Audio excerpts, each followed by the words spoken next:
So today I want to show you guys my S&T Mosin Nagant. Now there's a lot to say about this rifle. Some good, some really not good. But let me just go off and tell you guys what I like about it so far. I haven't had it super long, only about a couple months. And based on like my experiences with shooting it, it's been decent, hasn't really run into any issues. The issues that I do have with it, I'll kind of go into in a minute here, but overall the fit and finish of the rifle is pretty good. I like that it has a very realistic finish on like the metal parts.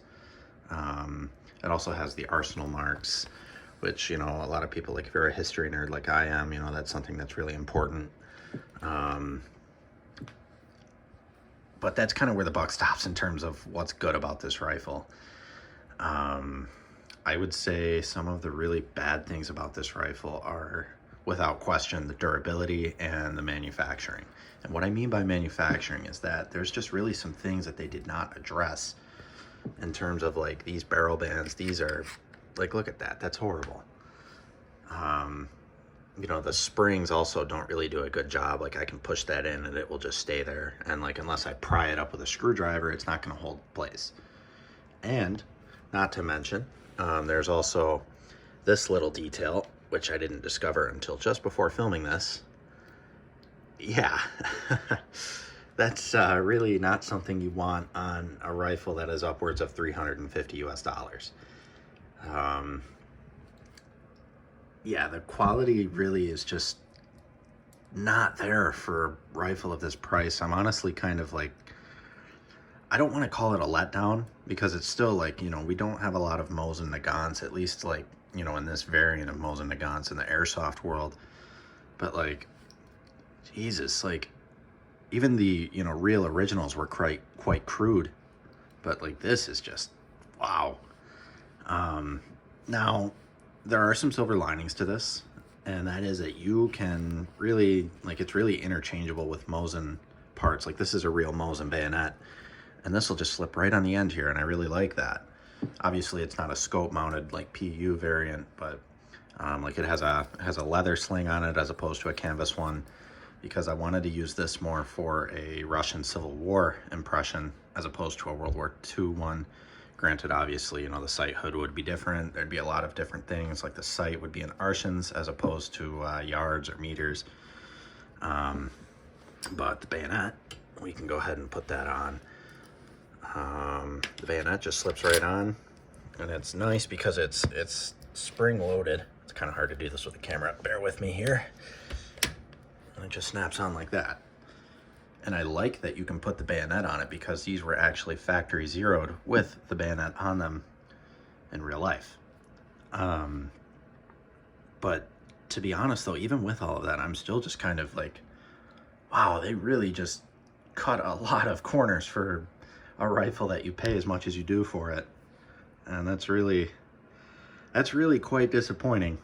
Like I got to try to figure out how I'm going to put this back on along with addressing the barrel band issues. It's just, wow. Like you would think like the whole point of having, you know, this kind of stuff is to kind of tighten things down, you know, keep everything flush. But out of the box, this was already quite loose. Like it's almost like they just set it on there. Like I don't know what that is holding it on there, but I don't know if it's like a shitty welding job or some sort of like pin that they put. Like, yeah, you can just see that, and that's just atrocious. And then, you know, this part right here, like it's not exactly flush. But hey, you know, the brass accents are nice.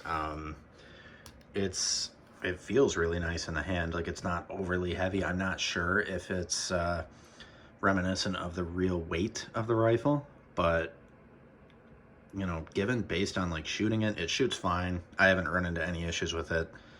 For a spring rifle, I mean, you know, it's gonna be what it's gonna be, but I just wish they would have really taken into consideration some of the other aspects of this rifle that really make it sturdy and like actually like functional. This is just, what can I even say?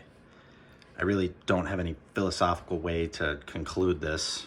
I would say if you're thinking about getting one of these, definitely take into account the defects that are possible. I don't know if this is like this for everyone. However, I have seen another video from a different YouTuber. I think his name was Waffen Tobbe.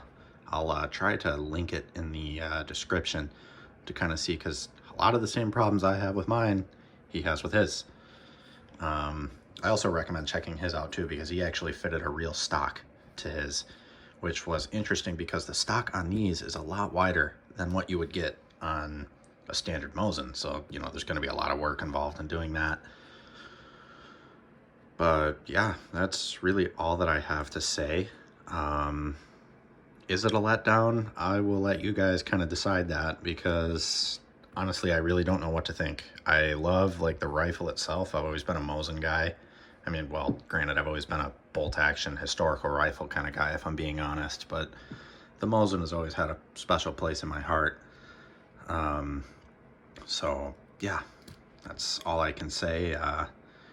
If you really listen to me ramble for 6 minutes and 20 seconds, I really appreciate that. So thank you for watching.